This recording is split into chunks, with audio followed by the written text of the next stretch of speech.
तुम्ही हे नक्कीच पाहिलं असेल. एक माणूस असतो जो दिवस रात्र कष्ट करतो, धर्म पाळतो, कुणाचं वाईट करत नाही, पण तरीही तो गरीब असतो.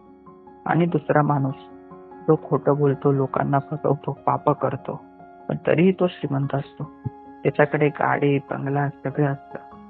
मग प्रश्न पडतो की शास्त्र तर सांगतं चांगलं वागा, मग लक्ष्मी कृपा करेल. पण जगात तर सगळं उलटच दिसतंय. लक्ष्मी माता वाईट लोकांवर जास्त कृपा करते. याचं उत्तर एका रहस्यमय कथेत दडलंय. ही कथा ऐकून तुम्हाला वाटेल की अरे, हे तर सगळं वेगळंच आहे. चला तर मग त्या रहस्याला उलगडूया.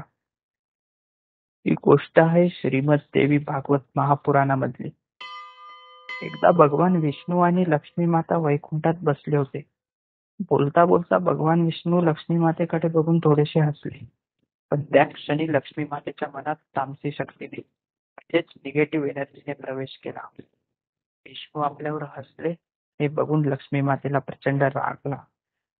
त्या रागाच्या भरात त्यांनी स्वतःच्या पतीला भगवान विष्णूंना शाप दिला. तुम्ही माझं हसणं केलं, तुमचा शिरच्छेद होईल. तुमचं शिर तुमच्या धडापासून वेगळं होईल. लक्ष्मी मातेचं हे रूप, जो रागवलेला स्वभाव आणि अस्थिर, हाच या रहस्याचा पहिला भाग आहे. लक्षात ठेवा. याचा पुढे संदर्भ येईल. आता पुढचा किस्सा. काही काळ गेला. एकदा विष्णू एका युद्धानंतर खूप थकले होते आणि आपलं धनुष्य उभं करून त्यावर डोकं ठेवून गाढ झोपी गेले. त्याच वेळी देवांना एक मोठा यज्ञ करायचा होता. त्यासाठी विष्णूंना जाग करणं गरजेचं होतं. देवींनी त्यांना उठवण्याचा प्रयत्न केला, पण विष्णू उठलेच नाही.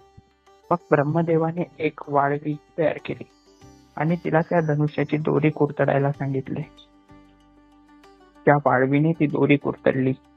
धनुष्याचा ताण म्हणजे टेन्शन अचानक सुटला आणि धनुष्याचा दुसरा टोक जोराने भगवान विष्णूंच्या मानेवर दळला आणि लक्ष्मी मातेचा शाप खरा ठरला. भगवान विष्णूंचं शिर त्यांच्या तडापासून वेगळं झालं. जगात हाहाकार उडला. आता तुम्ही म्हणाल, अरे पण या कथेचा आणि श्रीमंतीचा काय संबंध? थांबा जरा.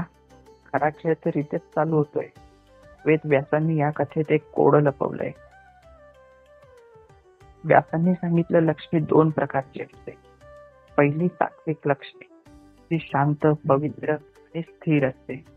ही लक्ष्मी चांगल्या आणि प्रामाणिक लोकांवर कृपा करते. आणि दुसरी तामसिक लक्ष्मी, जी लक्ष्मी मातेच्या रागातून तयार झालेली आहे. ही अस्थिर, चंचल आणि रागीट स्वभावाची असते. तेव्हा एखादा वाईट माणूस जो लोकांना फसवून श्रीमंत होतो ना, त्याच्यावर या तामसिक लक्ष्मीची कृपा असते. मग तुम्ही म्हणाल, फरक काय पडतो? पैसा तर पैसाच असतो. नाही, फरक पडतो. तामसी लक्ष्मीची कृपा झाल्यावर काय होतं? भगवान विष्णूंचं काय झालं? शिरच्छेद म्हणजे डोकं दडापासून वेगळं झालं. याचा अर्थ जो माणूस पापाने श्रीमंत होतो त्याच्याकडे पैसा तर येतो, पण त्याचं डोकं, समाधान, बुद्धी हे सगळं तो हरवून बसतो. तो कायम अशांत असतो. आणि आता त्या वाळवीचं काय? विष्णूंना माहीतही नव्हतं की ती वाळवी त्या धनुष्याला आतून पोखरत आहे. तसे ते वाईट आणि श्रीमंत लोक असतात. ते बाहेरून आपल्याला खूप सुखी दिसतात.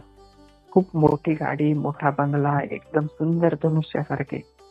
पण आपल्याला माहित नसतं की त्यांच्या आतमध्ये चिंता, तणाव, भीती लागलेली असते, जी त्यांना आतून पोखरत असते. ते वरून सुखी दिसतात, पण आतून लय दुःखी असतात. या कथेचा शेवट असा होतो की त्या आतून हयग्रीवचा वध होतो.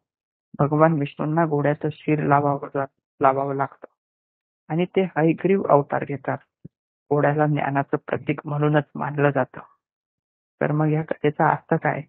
तामसी लक्ष्मी म्हणजे वाईट पैसा तुम्हाला श्रीमंत बनवेल, पण आतून वाळवीसारखं पोखरून टाकेल. तुमची शांती, डोकं सगळं घेऊन जाईल. आणि त्या उलट सात्विक लक्ष्मी तुम्हाला चांगला पैसा हे ज्ञानासोबत आणि सरस्वती सोबत देईल. ती कदाचित कमी असेल, पण तुम्ही शांत आणि समाधानी असाल हे नक्कीच. भेटूया पुढच्या व्हिडिओत. कमेंटमध्ये तुमचे विचार नक्की सांगा.